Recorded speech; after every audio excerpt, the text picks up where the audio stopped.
Hello प्यारे बच्चों, आज हम क्लास 7th का साइंस का जो चैप्टर नंबर 4 है, the word of metals and non metals, इस चैप्टर को हमने बुक की लाइन टू लाइन समझ लिया था।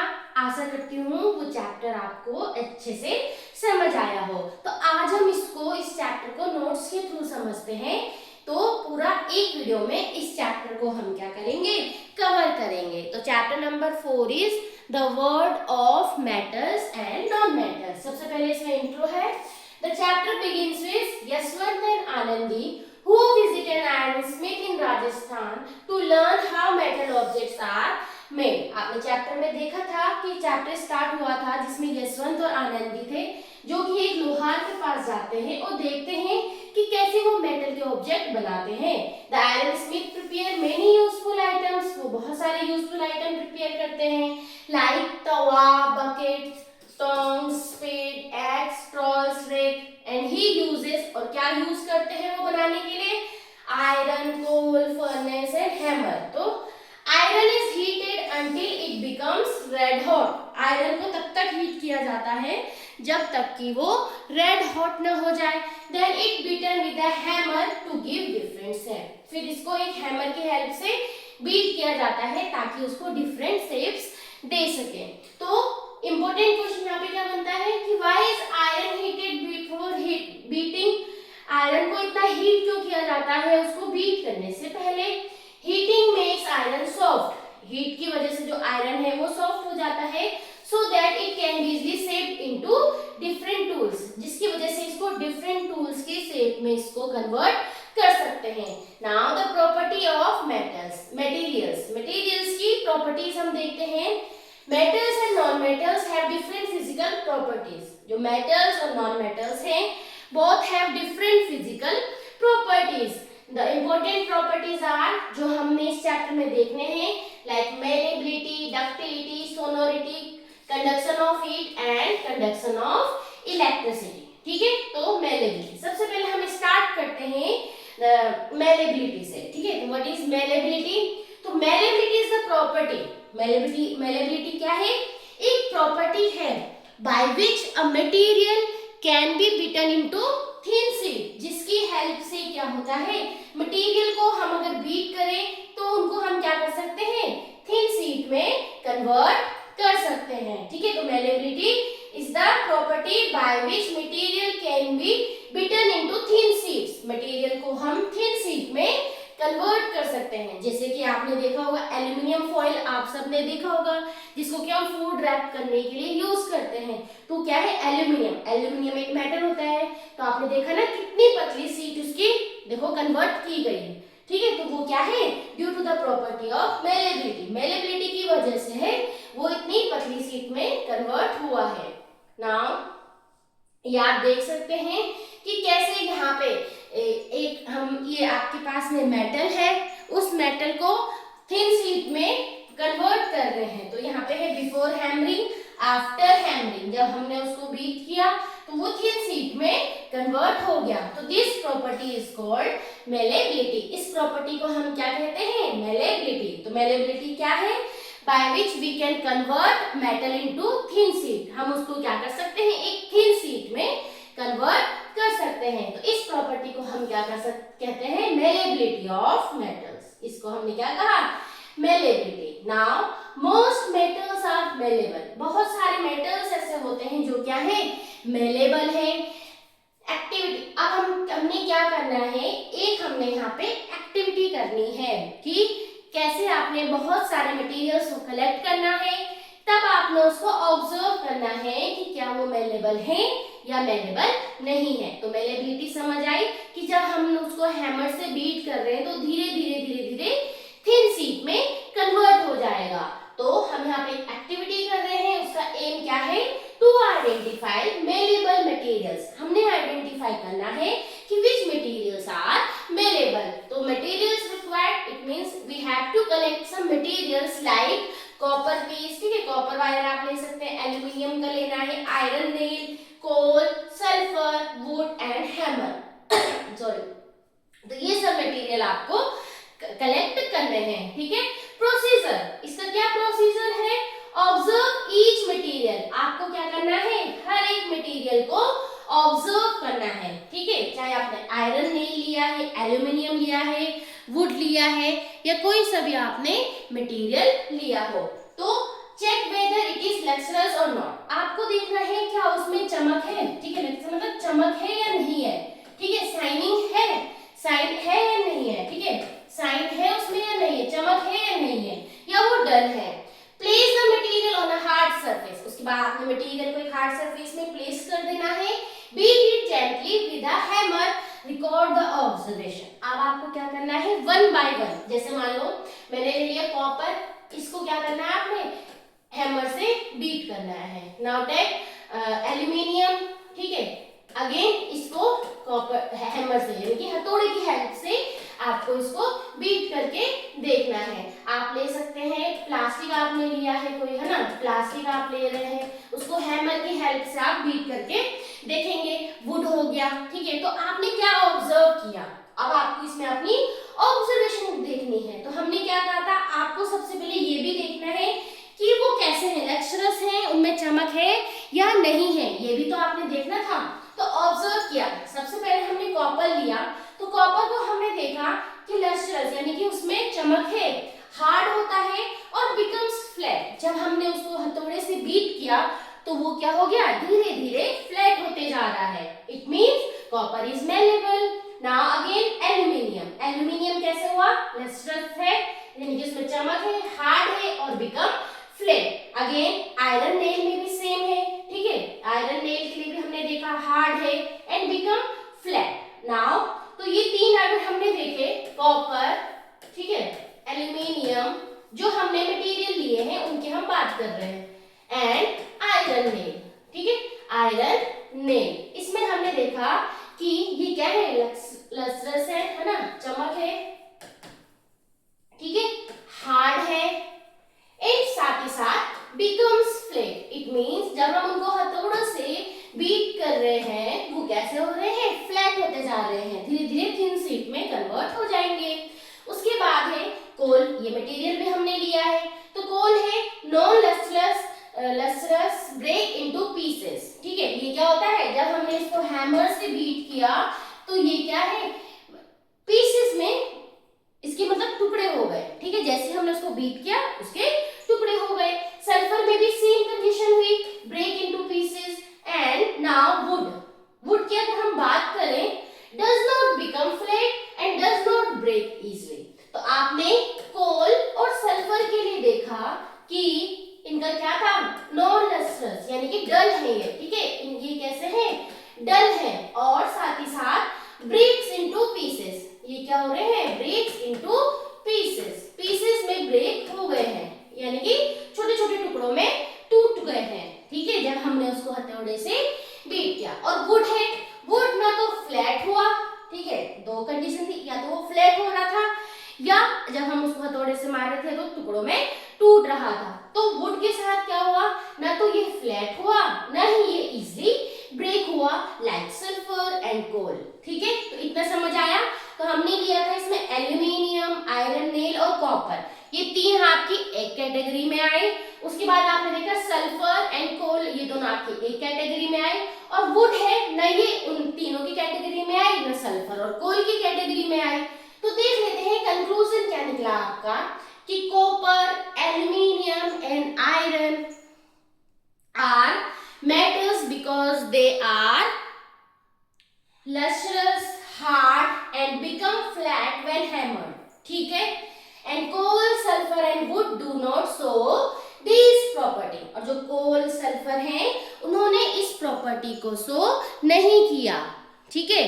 तो देख लेते हैं मेटेलिक लस्टर क्या हुआ, the shiny appearance of metal is called metallic lustre. Example gold, silver, copper, aluminium and iron. तो जो ये एक्टिविटी की आपने, इस एक्टिविटी से आपको क्या समझ आया कि जो मेटल्स हैं, मेटल्स आर मेलेबल, लक्सरस यानी कि उनमें चमक है और वो हार्ड होते हैं, ठीक है, अभी तक आपने ये देखा, ठीक है। देख लेते हैं इंपॉर्टेंट एक्सेप्शन क्या है। एक्सेप्शन मतलब कुछ ऐसे होते हैं, हमने कहा कि मेटल्स, हमारा क्या, हमने क्या कंक्लूजन निकाला कि मेटल्स आर हार्ड, ठीक है, मेलेबल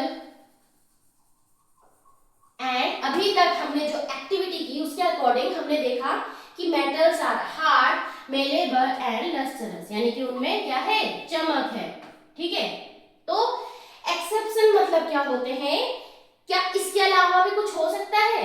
ठीक है, कुछ ऐसे केसेस हो जाते हैं जो एक्सेप्शन बन गए हैं, जैसे कि आर ऑल मेटल्स हार्ड, क्या सभी मेटल हार्ड है। अभी तक हमने पढ़ा कि मेटल्स आर हार्ड, लेकिन कुछ ऐसे मेटल हैं जो कि हार्ड नहीं है। No, sodium is soft and potassium is soft, they can be cut with a knife.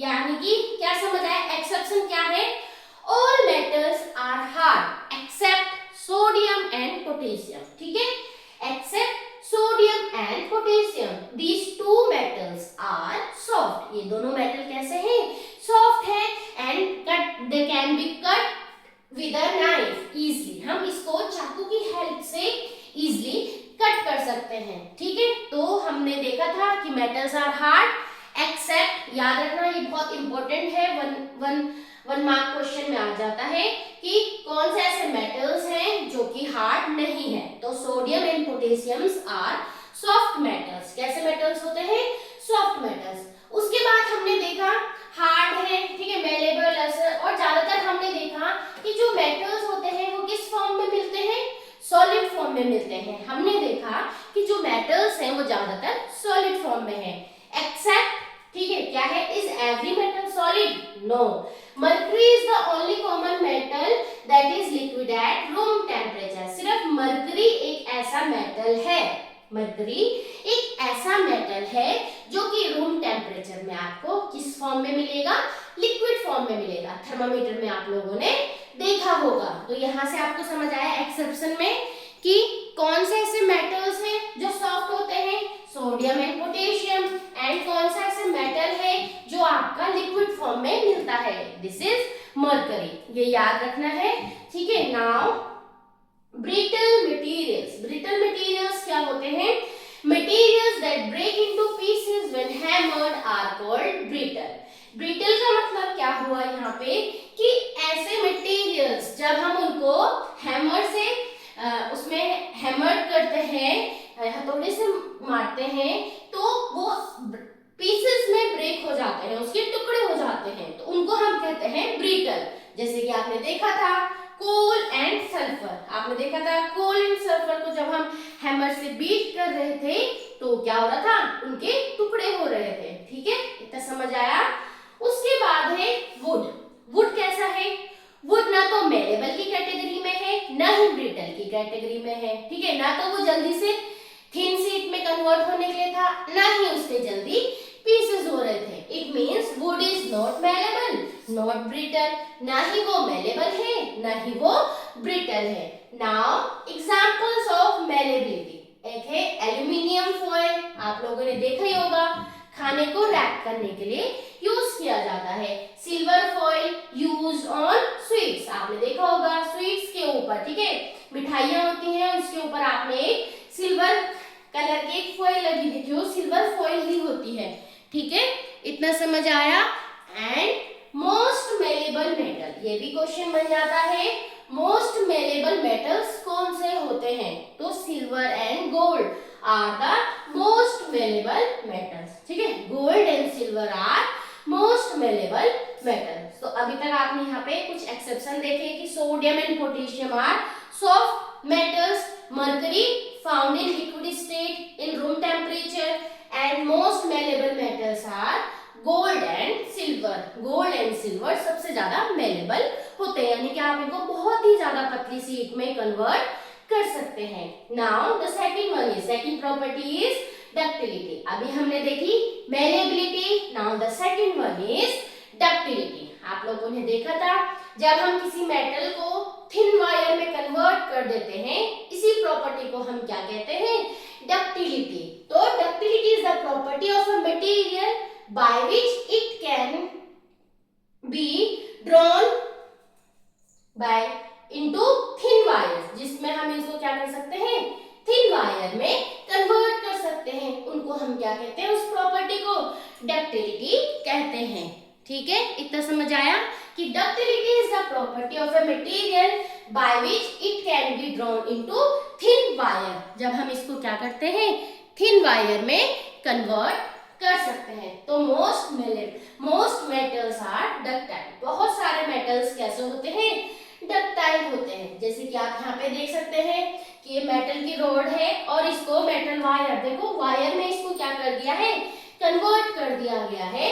तो this property is called ductility. ठीक है, तो ductility is the ability of a metal to be drawn into thin wires. ठीक है, इतना समझ आया। तो examples of ductile metals, ductile copper, aluminium, gold, silver. देखा हो ना, जो घर में इलेक्ट्रिकल वायर्स है कॉपर की बनी होती हैं, ठीक है, गोल्ड हो गया, सिल्वर हो गया, ये सब किसके एग्जांपल हैं, मेटल्स। ये मेटल्स आपके डक्टिलिटी की प्रॉपर्टी को शो करते हैं। यूजेस ऑफ डक्टिलिटी कहाँ कहाँ होता है, electrical wires, telephone wire, jewellery, musical instruments, steel ropes used in suspension bridge and trains. ठीक है, ये सब आप इसमें देख सकते हैं। नाउ कुछ अमेजिंग फैक्ट है कि gold is the most ductile metal. ठीक है, गोल्ड क्या है, सबसे ज्यादा डक्टाइल मेटल है। ओनली 1 ग्राम ऑफ गोल्ड, सिर्फ 1 ग्राम गोल्ड को आप 2 किलोमीटर लॉन्ग वायर में कन्वर्ट कर सकते हैं। देखा कितना डक्टाइल है कि आप सिर्फ 1 ग्राम ऑफ गोल्ड को आप 2 किलोमीटर की लेंथ तक उसकी वायर बना सकते हैं। इतना समझ आया। नाउ नॉन मेटल्स, क्या नॉन मेटल्स भी ये प्रॉपर्टी शो करते हैं। Coal and sulphur can not be drawn into wires. जो कोल और सल्फर है उनको हम वायर में कन्वर्ट नहीं कर सकते हैं। It means they are not, these materials are not ductile। ठीक है, तो की पॉइंट इसमें क्या है कि जो मेटल्स है, मेटल्स आर डक्टाइल, जो नॉन मेटल्स है वो क्या है, नॉन डक्टाइल है, वो डक्टिलिटी की प्रॉपर्टी को शो नहीं करते हैं। तो copper is commonly used in electrical wiring because it is ductile and conduct electricity well. ठीक है, आप लोगों ने देखा होगा कि जो कॉपर वायर है इलेक्ट्रिसिटी के लिए जब हम यूज कर रहे हैं तो कॉपर वायर को यूज करते हैं क्योंकि वो डक्टाइल है, उसको हम पतली वायर में कन्वर्ट कर पा रहे हैं और साथ ही साथ they are good conductor of electricity. इतना समझ आया। Now the second one is, now the third. अभी हमने दो प्रॉपर्टी देखी, malleability, okay, malleability and ductility. ठीक है, डक्टिलिटी जिसमें कि हमने देखा कि metals are malleable, okay, and ductile, और नॉन मेटल्स ना तो मेलेबल है और ना ही डक्टाइल है। Now the sonority. सोनोरिटी क्या है, आप लोगों ने देखा होगा कि जब कोई मेटल के कोई ऑब्जेक्ट होते हैं, ठीक है, अगर हम उसमें किसी चीज से उसमें हिट करते हैं तो क्या होता है, वो एक साउंड प्रोड्यूस करता है। ठीक है, इसी को हम कहते हैं सोनोरिटी। इसको हम क्या कहते हैं, सोनोरिटी। तो sonority is the property of metal by which they produce a ringing sound when struck. जब हम उनको स्ट्रक करते हैं तो उनमें से एक रिंगिंग साउंड प्रोड्यूस होती है, इसी को हमने क्या कहा है, सोनोरिटी। ठीक है, तो मेटल्स आर सोनोरस। मेटल्स कैसे होते हैं, सोनोरस होते हैं, यानी कि जब हम उनको हिट करते हैं तो उनमें से एक रिंगिंग साउंड प्रोड्यूस होती है। अब इसको हम एक एक्टिविटी के थ्रू समझते हैं। Now we have to collect again some materials. हमें इस एक्टिविटी के लिए फिर से कुछ मटेरियल्स कलेक्ट करने हैं। नाउ ठीक है, तो सबसे पहले देख लेते हैं कि हमारा जो हम ये एक्टिविटी करने जा रहे हैं, इस एक्टिविटी का एम क्या है, क्या उद्देश्य है। To compare the sound produce by metals and non metals. हमने देखना है कि मेटल्स और नॉन मेटल्स में से किस तरह की साउंड प्रोड्यूस होती है। तो मटेरियल रिक्वायर्ड, आप डिफरेंट टाइप्स के मटेरियल ले लेंगे, like metal spoon, metal coil, piece of coal, block of wood. आपने क्या करना है, एक मेटल की स्पून, मेटल का कॉइन, ठीक है, piece of coal and block of wood आपने लेना है। प्रोसीजर क्या है, drop each object one by one from the same height, listen carefully to the sound produced and compare the sound। आपको क्या करना है, वन बाय वन, जैसे कि पहले आपने मेटल स्पून लिया, इस हाइट से अगर मैं नीचे उसको ड्रॉप कर रही हूँ तो आपको क्या करना है, उसकी साउंड को ऑब्जर्व करना है, सुनना है केयरफुली। फिर आपने कॉइन जो आपने लिया उसको ड्रॉप करना है, फिर उसकी साउंड को सुनना है। फिर आपने जो कोल का पीस लिया है उसको ड्रॉप करना है, उसकी आवाज सुननी है। फिर आपने जो वुड का पीस लिया है उसको ड्रॉप करना है, उसकी साउंड को आपने सुनना है। ऑब्जर्वेशन, अब आपने क्या ऑब्जर्व किया, आप इसको करके देखेंगे तो आपने इसको क्या ऑब्जर्व किया, इसमें आप देखेंगे कि जो मेटल स्पून है और जो मेटल का कॉइन है, ठीक है, जो मेटल की स्पून है आपने देखा होगा ना, कभी भी जैसे कोई बर्तन ही है अगर आपके हाथ से नीचे गिर जाते हैं तो इस उससे एक रिंगिंग से साउंड प्रोड्यूस होती है। तो वैसे यहाँ पे जो मेटल की स्पून है, मेटल का कॉइन है, उनसे कैसा साउंड प्रोड्यूस हुआ है, इनसे रिंगिंग साउंड प्रोड्यूस हुआ है, ठीक है। और जो कोल है और जो वुड है इनसे उतनी तेज आवाज नहीं आती है, तो कैसा साउंड प्रोड्यूस हुआ, डल साउंड प्रोड्यूस हुआ as comparison to these two. Okay, now आपने क्या कंक्लूजन निकाला यहाँ से, अब यहाँ से आपने क्या कंक्लूजन निकाला, अब आपने क्या इससे निष्कर्ष निकाला, आपने देखा कि metal produces a clear ringing sound, जो मेटल्स है उनसे कैसे साउंड होती है, रिंगिंग साउंड प्रोड्यूस होती है। नॉन मेटल प्रोड्यूसेस डल साउंड, और जो नॉन मेटल्स होते हैं उनसे डल साउंड प्रोड्यूस होती है। इससे क्या समझ आया, इससे क्या आपने देखा, क्या रिजल्ट आपका निकला, it means metals are sonorous, ठीक है, जो मेटल्स होते हैं वो कैसे होते हैं, सोनोरस होते हैं। सोनोरस मतलब जो एक रिंगिंग साउंड प्रोड्यूस कर रहे हैं। Okay, everyday examples of sonority कहाँ-कहाँ पे आपने देखा होगा, स्कूल बेल हो गई, टेंपल की बेल हो गई, घुंघरू होते हैं जो ब्रास बेल हो गई या मेटल प्लेट हो गई, ये सब आपके सोनोरिटी के एग्जांपल्स हैं। Now next property is conduction of heat. Now the next one is conduction of heat, ठीक है। तो अभी तक आपने इतने प्रॉपर्टी देखे, अब हम देख लेते हैं कंडक्शन ऑफ हीट क्या होता है, ठीक है। तो conduction is the transfer of heat from one part of a material to the another. Conduction क्या है कि जिसमें हीट ट्रांसफर हो रही है from one part of a material to the another, ठीक है। मान लो ये आपका ऑब्जेक्ट है, इसको मैंने यहाँ पे हीट किया, ठीक है, यहाँ मैं इसको हीट कर रही हूँ, यहाँ पे ये गर्म हुआ, लेकिन धीरे धीरे धीरे धीरे गर्म होते होते इसका दूसरा वाला एंड भी क्या हो गया है, गर्म हो गया है, हॉट हो गया। तो यहाँ पे क्या हुआ, हीट ट्रांसफर हुई from one place to another, तो this is known as conduction of heat. Heat की बात चल रही है तो कंडक्शन ऑफ हीट। तो material that allow heat to pass through them are called good conductor of heat। अब ऐसे कुछ मटेरियल्स होते हैं जिसको मैं हीट करूं एक प्लेस में, एक एंड में अगर उनको हीट करूं तो दूसरा एंड भी उसका क्या हो जाता है, गर्म हो जाता है। तो इसको ये होते हैं आपके गुड कंडक्टर्स ऑफ हीट, उनको हम क्या कहते हैं, गुड कंडक्टर्स ऑफ हीट। और कुछ मटेरियल्स ऐसे होते हैं जिनसे कि हीट एक प्लेस से दूसरी प्लेस तक ट्रांसफर नहीं होते हैं, उनको हम कहते हैं पुअर कंडक्टर ऑफ हीट या इंसुलेटर्स, ठीक है, पुअर कंडक्टर ऑफ हीट या इंसुलेटर। इतना समझ आया। तो इसको हम देखेंगे एक एक्टिविटी के थ्रू। इसमें हम देखेंगे हमारा एम है, हमें कंपेयर करना है, दो आपको अलग अलग ऑब्जेक्ट लेने हैं, लाइक एक वुड का ले लिया और एक आपने मेटल का लेना है, उनको कंपेयर करके देखेंगे कि कैसे हीट उसमें ट्रांसफर हो रही है, ठीक है।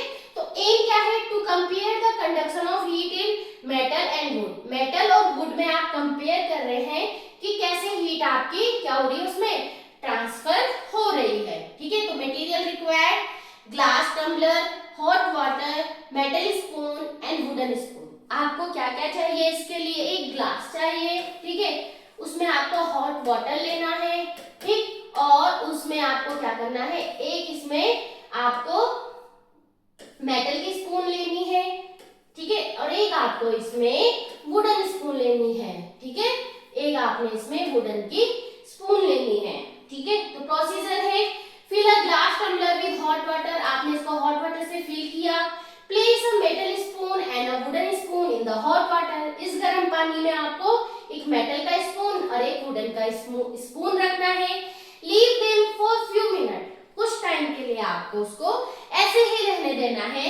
And carefully touch the upper end of the both spoon, और कुछ टाइम के बाद आपने क्या करना है, जो दोनों स्पून हैं, चाहे वो वुडन की हो या मेटल वाली हो, दोनों को आपको उसके ऊपर, जो ऊपर का एंड है उसको क्या करना है, टच करके देखना है। तो आपने क्या ऑब्जर्व किया, तो ये है आपका प्रोसीजर, ठीक है। आपने लिया ये ग्लास टम्बलर है, इसमें हॉट वाटर है, इसमें आपने एक मेटल की स्पून रखी और एक आपने वुड की स्पून रखी। तो कुछ टाइम बाद जब आपने इसको टच करके देखा तो आपने देखा होगा कि upper end of the wooden spoon remain cool. जो इसका अपर पार्ट है वुडन वाले का वो कैसा है, ठंडा ही है, और जो आपका मेटल वाला है upper end of the metal spoon become hot. जो अपर एंड वो मेटल स्पून का है, जो मेटल वाली चम्मच है वो कैसे हो गई है, वो गर्म हो गई है, ठीक है। तो इससे क्या पता चला कि जो मेटल वाली स्पून है इसमें क्या है, कंडक्शन ऑफ हीट अच्छा है, ठीक है। हीट इसमें क्या हो रही है, ट्रांसफर हो रही है।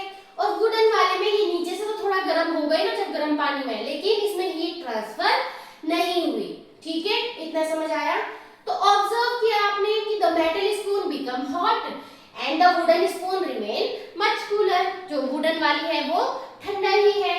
तो इससे क्या कंक्लूजन निकाला आपने कि मेटल ट्रांसफर हीट क्विकली, कि जो मेटल्स होते हैं उनमें जो हीट है वो क्विकली, एक जल्दी से ट्रांसफर हो जाती है, and wood transfer heat very slowly, और वुड में हीट ट्रांसफर नहीं हो रहा है, बहुत कम हो रहा है। Therefore metals are good conductor of heat and wood is a poor conductor of heat. Wood क्या है, पुअर कंडक्टर ऑफ हीट है। यहां से आपने देखा, तो जो ये एक्टिविटी की आपने, इस एक्टिविटी में आपने देखा कि कैसे आपने एक मेटल स्पून लिया और एक आपने वुडन वाली स्पून ली, दोनों को हॉट वाटर में सेम टाइम के लिए रखा और देखा कुछ टाइम बाद तो अपर एंड ऑफ बोथ स्पून, उसमें से एक का तो क्या है, ठंडा ही है, और दूसरे वाले का जो अपर एंड है वो गर्म हो गया है। तो जो वुडन वाला है वो ठंडा है और जो मेटल वाला है वो गर्म हो गया है। इससे आपको क्या समझ आया कि metals are good conductors of heat, ठीक है। जो मेटल्स हैं उसमें हीट का कंडक्शन अच्छा है, ठीक है। देख लेते हैं everyday application. Cooking utensil are made up of iron, aluminium और copper because they conduct heat well. आपने देखा होगा जो कुकिंग यूटेंसिल्स हैं वो किसके बने होते हैं, आयरन, एल्यूमिनियम या कॉपर के, because they are good conductor of heat. And handles of utensils are made up of wood or plastic because they do not conduct heat easily. इसीलिए आपने बर्तन देखे होंगे जो उनके हैंडल्स होते हैं वो किसके बने होते हैं, या तो वो प्लास्टिक के होंगे या वुड के बने होते हैं, क्योंकि वहां पे हमको पकड़ना है तो गर्म नहीं लगेगा क्योंकि उसमें हीट ट्रांसफर ही नहीं हुई है, इसीलिए। Now the next one is conduction of electricity. अभी तक आपने देखा कि conduction of heat, now the next one is conduction of electricity. तो देख लेते हैं materials that allow electric current to pass through them easily are called good conductor of electricity. ऐसे मटेरियल्स जिनसे कि इलेक्ट्रिसिटी इजीली पास हो जाती है उनको हम कहते हैं good conductors of electricity. And materials that do not allow electric current to pass through them are called poor conductor of electricity या insulators हम उनको कहते हैं, ठीक है। ये आपने समझा। Now let us design and create। आपको क्या करना है, आइडेंटिफाई करना है कि which materials are good conductors and which are poor conductor of electricity, ठीक है। तो इलेक्ट्रिसिटी वाले चैप्टर में आप लोगों ने सर्किट बनाने सीखे थे, इलेक्ट्रिक सर्किट कैसे बनाए जाते हैं, उसी को लेकर यहाँ पे हमने क्या करना है, आइडेंटिफाई करना है कि which materials are good and which are poor conductor of electricity. तो मटेरियल है आपको टेस्टर सर्किट, ठीक है। आपको एक सर्किट बनाना है तो बैटरी, बल्ब और वायर आपको चाहिए। एल्यूमिनियम फॉइल आपने लेनी है। कुछ मटेरियल्स, हम इन मटेरियल्स को ले रहे हैं जिनसे कि हम पता लगा सकें कि क्या ये आपके इलेक्ट्रिसिटी को कंडक्ट करते हैं या नहीं करते हैं। तो हमने ले लिया उसमें aluminium foil, iron nail, copper wire, sulphur and coal, ये सब आपने लिया। Dry wood, stone, rubber, eraser and nylon rope, है ना। मान लो ये आपने एक सर्किट बनाया, ठीक है, टेस्टर सर्किट, ये आपका सर्किट बना और इस सर्किट में आप देखेंगे आपको क्या करना है, ये आपने यहाँ पे बल्ब लिया, यहाँ पे इनको अच्छे से बैटरी जो भी है सेल आपने लिया उसे कनेक्ट कर दिया है वायर से। और वैसे ही अब आपने क्या करना है, यहाँ पे जहाँ पे मैंने मटेरियल रखा है यहाँ पे आपको वन बाय वन वो मटेरियल पुट करने हैं। जैसे कि यहाँ पे आपने क्या लेना है, एल्यूमिनियम। एक बार एल्यूमिनियम रख के देखेंगे तो आपने देखा क्या बल्ब ग्लो करेगा, ठीक है। उसके बाद आपने जो भी आपने लिया है कॉपर, आपने देखना है क्या बल्ब ने ग्लो किया, ठीक है। या आपने लिया आयरन नेल, ठीक है।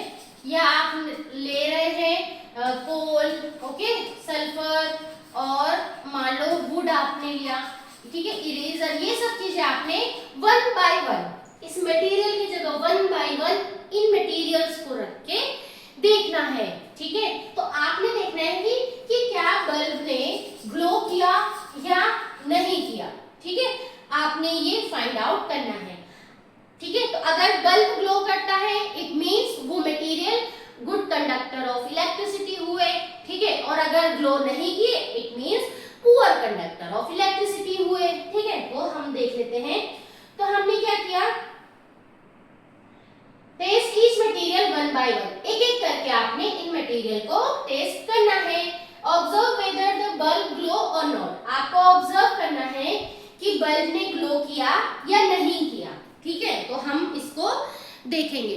तो सबसे पहले अगर हमने लिया यहाँ पे पहला मटेरियल मैंने लिया मान लो कॉपर वायर, तो बल्ब क्या किया, ग्लो किया, it means it is good conductor. उसके बाद मैंने लिया एल्यूमिनियम फॉइल, बल्ब ने क्या किया, ग्लो किया, it means it is good conductor, ठीक है। ऐसे करके आयरन ने लिया, बल्ब ग्लो किया, it means it is also good conductor. Again sulphur does not glow, bulb ने ग्लो नहीं किया, it means it is poor conductor of electricity. Similarly for coal, dry wood, stone, rubber and nylon rope, इन सब में bulb glow नहीं करेगा, it means these materials are poor conductor of electricity. तो इतना समझ आया कि कुछ मटेरियल में बल्ब ने ग्लो किया तो वो क्या है आपके गुड कंडक्टर हुए, और कुछ में बल्ब ने ग्लो नहीं किया, it means those materials are poor conductor.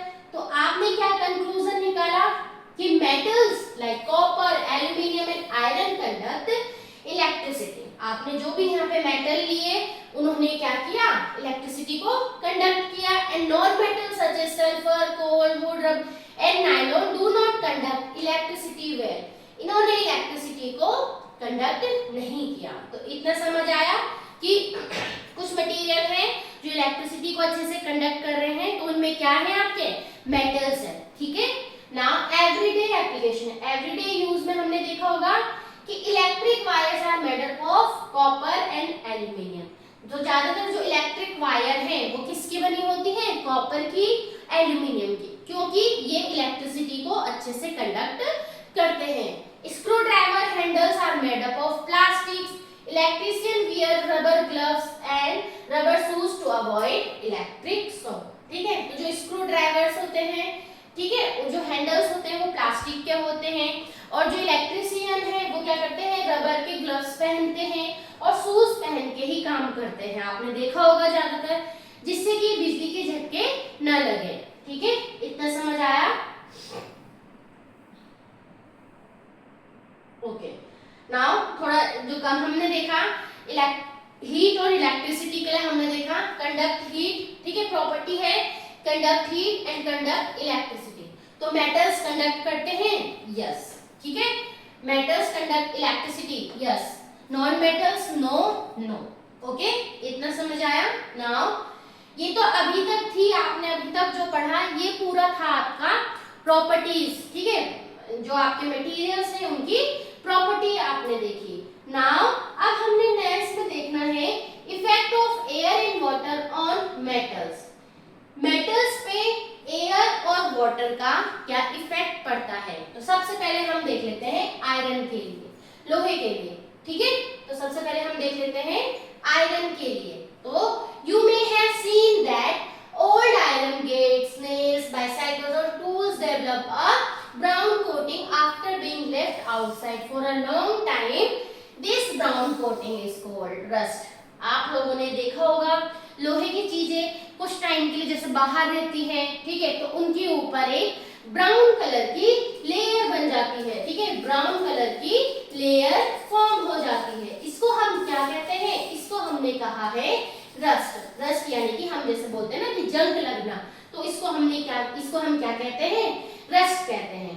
अब ये क्वेश्चन बनता है यहाँ पे कि जो रस्ट है, ठीक है, आयरन की ऑब्जेक्ट में अगर रस्ट फॉर्म हो रहा है, वो ब्राउन लेयर फॉर्म हो रही है, वो किस कंडीशन में फॉर्म होती है? ठीक है, ओनली इन ड्राई एयर, क्या सिर्फ वहां पे जब ड्राई एयर हो तब, या ओनली इन वाटर, या सिर्फ वहां पे पानी हो, या in both air and water?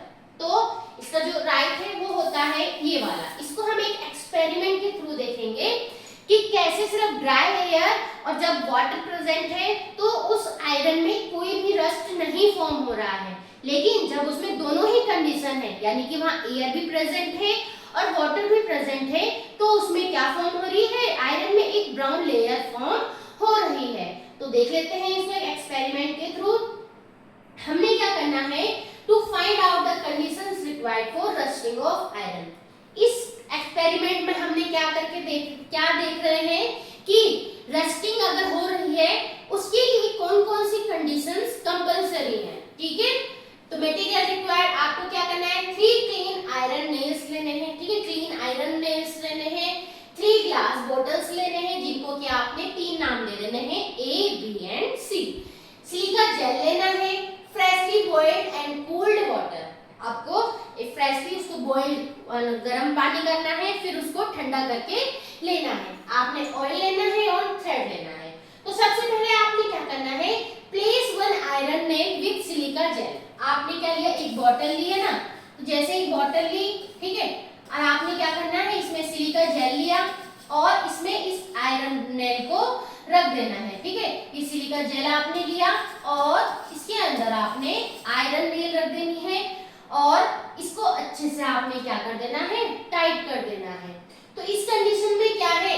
Air तो प्रेजेंट है लेकिन वाटर प्रेजेंट नहीं है, क्योंकि जो सिलिका जेल है वो यही काम करता है एयर को ड्राई करने का, ठीक है। तो जैसे कि ये बॉटल ए है, आपने इसमें ये आयरन नेल ली है जिसके कि इसके पास में यहाँ पे सिलिका जेल है। ये क्या है? यहाँ पे ये आपने सिलिका जेल लिया है ताकि यहाँ पे कोई भी वाटर, कोई भी मॉइस्चर प्रेजेंट ना हो, ओनली एयर इज प्रेजेंट, यानी कि ड्राई एयर, ठीक है, उसमें कोई भी मॉइस्चर, कोई भी वाटर प्रेजेंट नहीं है। ये तो है बॉटल ए की condition. Now for bottle B, place 1 iron nail completely in boiled and cooled water, pour a thin layer of oil over the water, close the bottle tightly, water present। अब ये कौन सी condition बन जाएगी? Water तो present है लेकिन यहाँ पे कोई एयर प्रेजेंट नहीं है।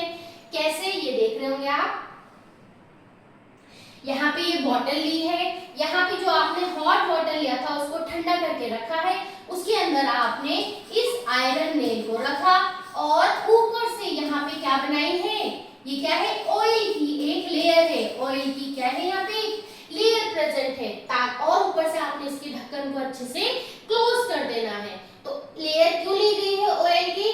ताकि जो एयर है वो इस वाटर के कांटेक्ट में ना आए। तो ये कौन सी कंडीशन होगी? Only water is present, only water is present, ठीक है। यहाँ पे कौन सी कंडीशन हुई? ओनली वाटर इज प्रेजेंट, सिर्फ वाटर की कंडीशन हुई। तो 2 कंडीशन हो गई, ड्राई एयर और ओनली वाटर इज प्रेजेंट। अब हम देख लेते हैं तीसरी कंडीशन। तीसरी कंडीशन क्या है? Place 1 iron nail partly dip in water, keep the bottle open, condition both air and water are present. यहाँ पे आपके एयर और वाटर दोनों ही प्रेजेंट है।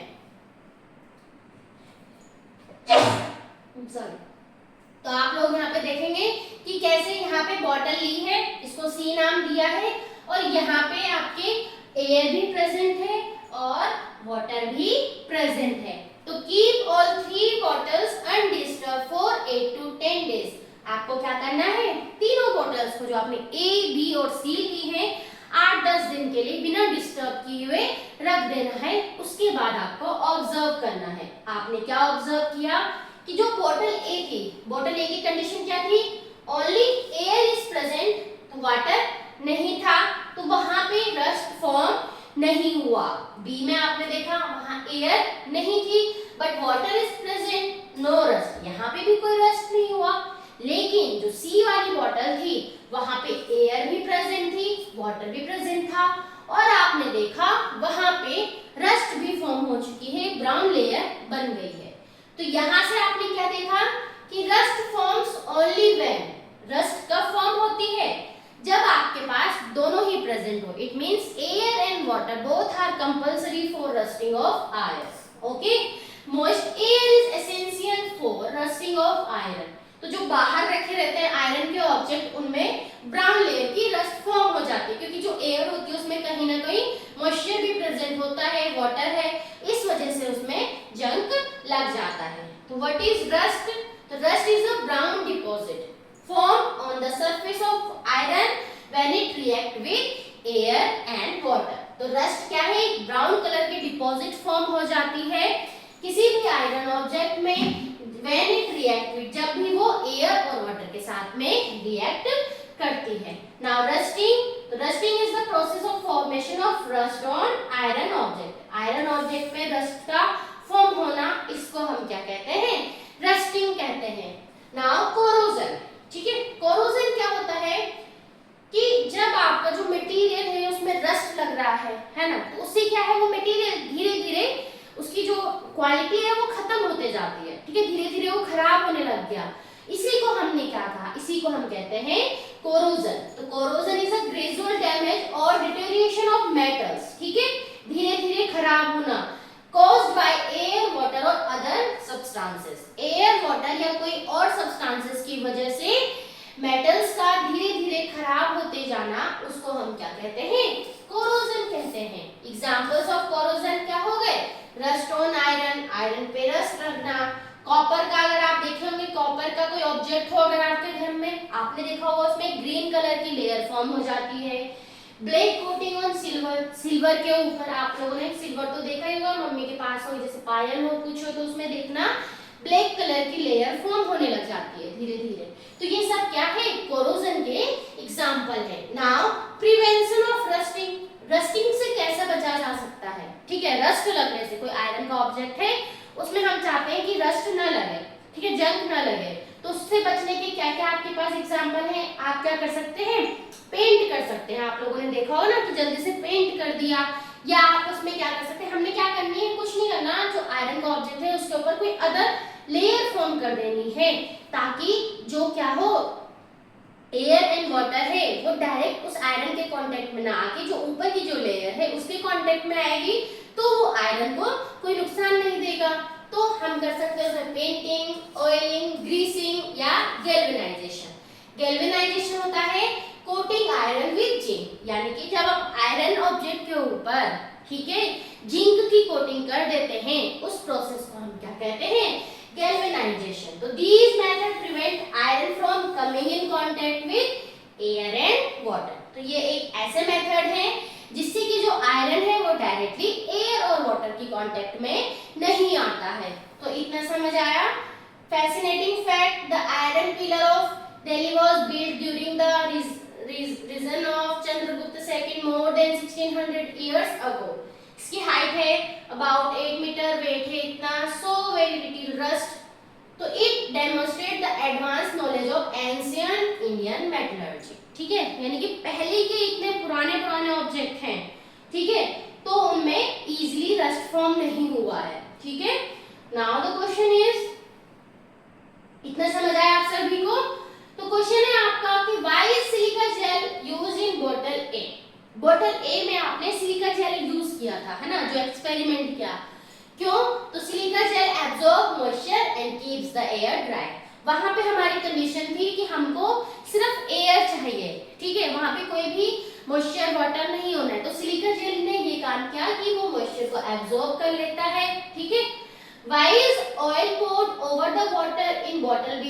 बॉटल बी में आपने देखा कि वाटर के ऊपर एक लेयर बना दी थी ऑयल की। क्यों?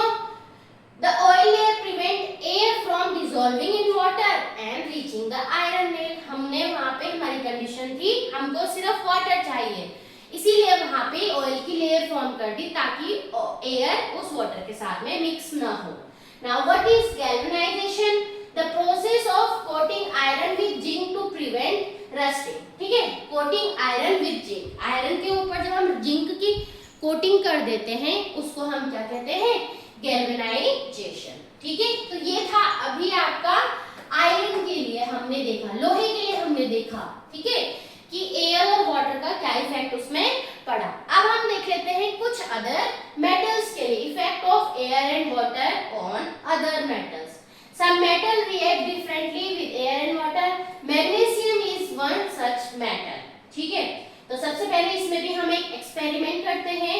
हमने देखना है, इसका जो एम है to study the reaction of magnesium with oxygen in air. हमने देखना है कि मैग्नीशियम को जब हमने ऑक्सीजन के साथ में रिएक्ट करवाया तो उसका हमें क्या रिजल्ट मिलता है।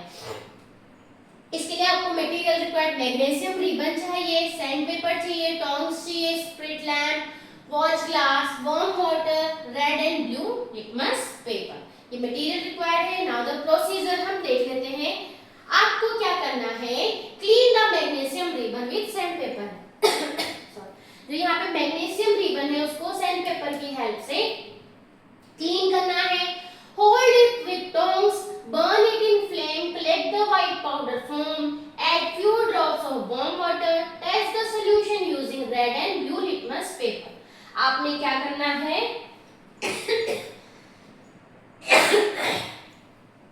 कि सबसे पहले आपने क्या करना है, ये दिया है मैग्नीशियम रिबन लेना है, उसको आपने सैंड पेपर की हेल्प से अच्छे से रब कर देना है, टोंग्स की हेल्प से इसको बर्न करवाना है। ठीक है, तो आपने देखा होगा कि यहाँ पे एक bright dazzling white flame produce हो रही है। उसके बाद जो इसमें पाउडर निकलेगा उस पाउडर को आपने लेना है और उस पाउडर में आपने क्या करना है? वाटर ऐड करना है। उसका जो सोल्यूशन फॉर्म होगा फिर उसको टेस्ट करना है कि वो कैसा है, उसका मीडियम एसिडिक है या बेसिक है। तो ऑब्जर्व किया आपने कि magnesium burn with a bright dazzling white flame, उसमें व्हाइट फ्लेम निकली है। A white powder is form, white powder form हुआ। The white powder is magnesium oxide. जो व्हाइट पाउडर है ये क्या है? ये है आपका MgO यानी कि मैग्नीशियम ऑक्साइड। जब आपने इसमें वाटर को ऐड किया तो आप देखेंगे जो इसका सॉल्यूशन है, इस सॉल्यूशन ने क्या किया? रेड लिटमस को ब्लू में कन्वर्ट कर दिया। ठीक है, रेड लिटमस पेपर को इसने ब्लू में कन्वर्ट कर दिया। इसका मतलब आपने देखा कि magnesium react with oxygen to form magnesium oxide. Magnesium ने ऑक्सीजन के साथ में रिएक्ट किया तो उसने क्या बनाया? मैग्नीशियम ऑक्साइड, एक व्हाइट पाउडर बनाया। Magnesium oxide is basic in nature. ठीक है, तो मैग्नीशियम ऑक्साइड है। ठीक है, इसने क्या किया? रेड लिटमस को ब्लू लिटमस में कन्वर्ट कर दिया। जब हमने इसमें वाटर को ऐड किया उसके बाद इसको देखा तो इसने क्या किया? रेड लिटमस को ब्लू में कन्वर्ट कर दिया। इट मींस मेटल के जो ऑक्साइड्स हैं वो कैसे होते हैं? बेसिक होते हैं। यहां से क्या समझ आया आपको कि जो मेटल के ऑक्साइड्स हैं आर बेसिक इन नेचर। ठीक है, कि जो मेटल के ऑक्साइड्स हैं वो कैसे होते हैं? बेसिक होते हैं। ठीक है,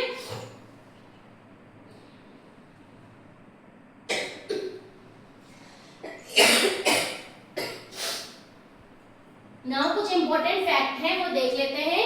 sodium is highly reactive metal. Sodium एक बहुत ज्यादा रिएक्टिव मेटल है। इट रिएक्ट विग्रेसली विद ऑक्सीजन और वाटर के साथ में बहुत जल्दी रिएक्ट करता है, इसीलिए हम इसको केरोसिन में स्टोर करके रखते हैं। Now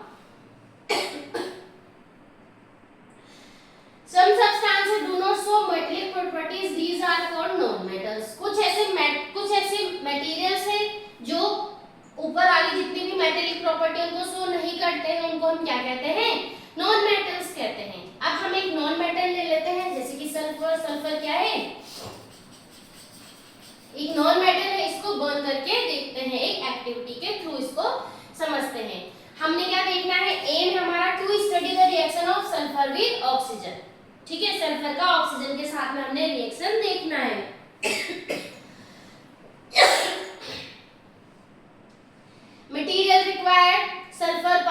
डिफ्लेग्रेटिंग spoon, flame, gas jar, water and litmus paper.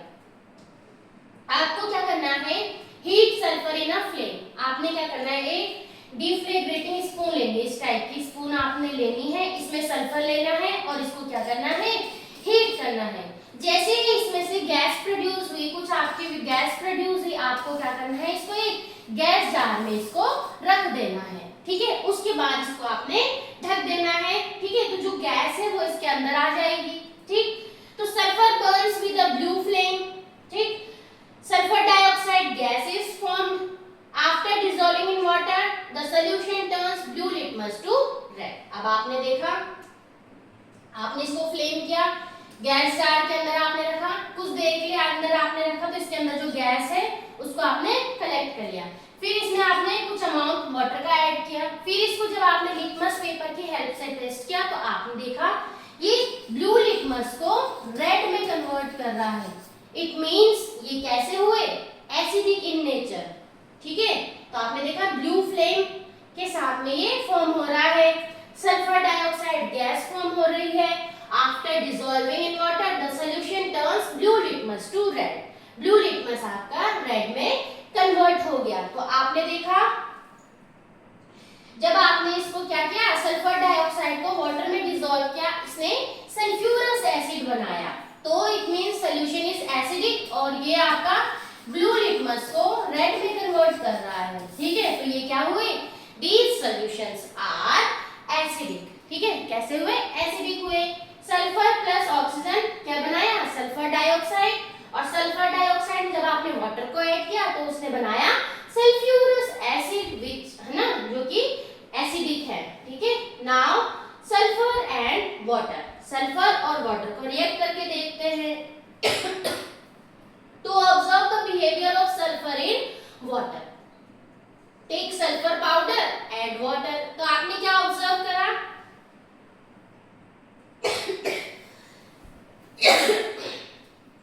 you observe that no visible reactions takes place, यानी कि जब आपने सल्फर पाउडर में वाटर को ऐड किया वहां पे कोई भी रिएक्शंस नहीं हुई, वहां पे कोई भी रिएक्शन नहीं हुई, ठीक है। तो sulphur does not react with water, sulphur ने वाटर के साथ में रिएक्ट नहीं किया। तो प्रॉपर्टीज ऑफ नॉन मेटल्स देख लेते हैं last. Most non metals are dull होते हैं, ठीक है, सॉफ्ट होते हैं, ब्रिटल होते हैं, नॉन मेलेबल है, नॉन डक्टाइल है, नॉन सोनोरस है, ठीक है। Poor conductors of heat and poor conductors of electricity. और हमने इनका देखा कि their oxides are generally acidic in nature, इनका जो नेचर होता है वो कैसा होता है, एसिडिक होता है, ठीक है। जो नॉन मेटल्स के ऑक्साइड्स होते हैं, ठीक है, नॉन मेटल्स के ऑक्साइड्स जो होते हैं वो कैसे होते हैं, acidic in nature. Examples of non metals, oxygen, nitrogen, carbon, sulphur, ये सब किसके एग्जांपल्स हैं, नॉन मेटल्स के एग्जांपल्स हैं। इंपॉर्टेंट फैक्ट क्या है कि phosphorus is stored under water, ठीक है। फास्फोरस को वाटर में स्टोर करके रखा जाता है क्योंकि ये एयर के कांटेक्ट में आने से इजीली फायर पकड़ लेती है, फायर को कैच कर लेता है। Sodium is stored in kerosene because it react with air and water, और सोडियम को केरोसिन में रखा जाता है क्योंकि ये एयर और वाटर दोनों के साथ में रिएक्ट करती है, ठीक है। Now metals versus non metals, जो प्रॉपर्टी है लस्टर की, तो metals are lustrous and non metals are dull. Malleability metals में प्रेजेंट होती है, नॉन मेटल्स में एब्सेंट होती है। डक्टिलिटी मेटल्स में प्रेजेंट है, नॉन मेटल्स में एब्सेंट है। सोनोरिटी प्रेजेंट है मेटल्स में और नॉन मेटल्स में एब्सेंट है। हीट कंडक्शन, तो metals are good conductors and non metals are poor conductor. Electrical conduction good conductor and जो non metals are poor conductor. और नेचर ऑफ ऑक्साइड, तो जो आपके यहाँ पे ये मेटल्स के लिए है ना, और ये नॉन मेटल्स के लिए है। आपने देखा होगा मेटल्स के जो ऑक्साइड्स हैं वो बेसिक होते हैं, यानी कि जो रेड लिटमस को ब्लू में कन्वर्ट करते हैं, और जो नॉन मेटल्स होते हैं वो एसिडिक होते हैं उनके ऑक्साइड, यानी कि ये ब्लू को रेड हेड में कन्वर्ट करते हैं। ओके, इतना समझ आया? इन दोनों के बीच में अगर डिफरेंस आ जाए तो आप इस बेसिस पे लिख सकते हैं, on the basis of their property. Now importance of non metals. ठीक है, तो non metals are essential in everyday life. जो नॉन मेटल्स है वो हमारे डे टू डे लाइफ के लिए क्या है, बहुत ज्यादा इंपॉर्टेंट है। ऑक्सीजन नीडेड फॉर रेस्पिरेशन, ठीक है। Carbon basic building block of living organism present in protein, fats and carbohydrates. Nitrogen आपके फर्टिलाइजर्स या कुछ यूजफुल केमिकल है उनको बनाने के लिए यूज किया जाता है। And essential for plant growth, plant के ग्रोथ के लिए भी नाइट्रोजन क्या है, इंपॉर्टेंट है। क्लोरीन वाटर प्यूरिफिकेशन के लिए यूज करते हैं। और iodine uses as an antiseptic on wounds. जब हमें चोट लग जाती है तो एज एन एंटीसेप्टिक हम किसका यूज करते हैं, आयोडीन का यूज करते हैं। तो इस तरीके से हमने देखा कि जो नॉन मेटल्स है, नॉन मेटल्स का भी हमारी लाइफ में बहुत ज्यादा क्या है, इंपॉर्टेंस है। ठीक है, तो मेटल्स का तो आपने देखा ही कि कैसे हम उनके वायर बनाने के लिए यूज कर रहे हैं, यूटेंसिल बनाने के लिए यूज कर रहे हैं, ये तो हमने पहले देख लिया। लेकिन जो नॉन मेटल्स है, नॉन मेटल्स को भी हमने नहीं छोड़ना है कि जो ऑक्सीजन हो गई, क्लोरीन हो गई, ठीक है, आयोडीन है, ये सब भी हमारी लाइफ के लिए बहुत ज्यादा इम्पोर्टेंट है। तो इस तरीके से जो ये चैप्टर है आपका, chapter number 4 of class 7 science, कौन सा, the world of metals and non metals, ये चैप्टर आपका यहाँ पे कंप्लीट होता है। इसको हमने बुक से भी लाइन टू लाइन समझ लिया है और साथ ही साथ जो ये नोट्स प्रिपेयर किए गए थे इससे भी आपने इस चैप्टर को समझ लिया है। तो अगर आप इस वीडियो को भी देखेंगे तो पूरा चैप्टर आपका एक ही वीडियो में कवर हो जाएगा। ठीक है, तो आगे की वीडियो में हम देखेंगे इस चैप्टर के बुक के क्वेश्चन आंसर। ठीक है, एनसीईआरटी क्वेश्चंस हम उनको सॉल्व करेंगे। तब तक के लिए नमस्कार, धन्यवाद। अगर वीडियो पसंद आए तो please like, share and subscribe. Bye bye.